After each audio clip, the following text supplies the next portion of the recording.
बुलेटिनमध्ये आपल्या सगळ्यांचं स्वागत। महापालिका निवडणुकांसंदर्भात एक महत्त्वाची अपडेट आहे।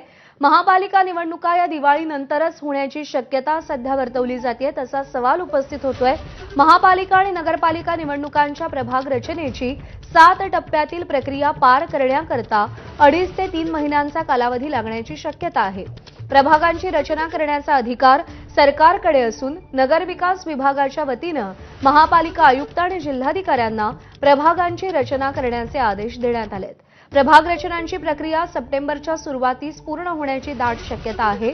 प्रभाग रचना पूर्ण झाल्यानंतरच निवडणुका पार पडण्यासाठी ऑक्टोबर ते नोव्हेंबर महिना उजाडण्याची शक्यता वर्तवली जाते।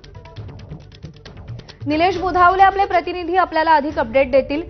निलेश, 7 टप्प्यांची प्रक्रिया पूर्ण करायची, काय महत्त्वाचे 7 टप्पे असतील आणि साधारणतः काय वेळापत्रक असू शकतं महापालिका निवडणुकांचं?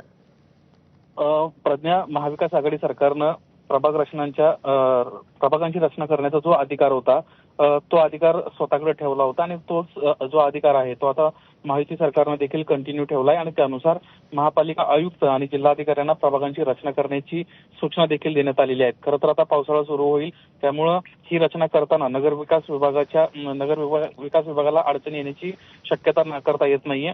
एकूण 7 टप्प्यांमध्ये ही प्रक्रिया पार पडणार आहे आणि यानंतर प्रभाग रचनेसोबतच आरक्षण आणि मतदार याद्या देखील अद्ययावत करायच्या आहेत आणि यासाठी साधारणपणे 70 ते 80 दिवसांचा म्हणजे 2.5 ते 3 महिन्यांचा कालावधी लागू शकतो आणि त्यानंतरच निवडणुका पार पडतील अशा पद्धतीची माहिती आता समोर येते।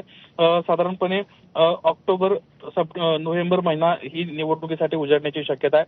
मात्र आणखीन एक त्यातली महत्त्वाची बाब अशी आहे की देवेंद्र फडणवीस यांच्या सरकारला डिसेंबर महिन्यात 1 वर्ष पूर्ण होत आहे, त्यामुळे त्यानंतर हा निवडणुका होत आहेत की त्यापूर्वी निवडणुका होत आहेत हे देखील पाहणं महत्त्वाचं राहणार आहे, कारण त्याचं सेलिब्रेशन जे आहे ते कुठेतरी करता येणार नाहीये। आचारसंहिता त्यावेळेस असण्याची शक्यता आहे, त्यामुळं ऑक्टोबर, नोव्हेंबर किंवा डिसेंबर महिन्यापर्यंत निवडणुका होतील अशा पद्धतीची शक्यता आहे।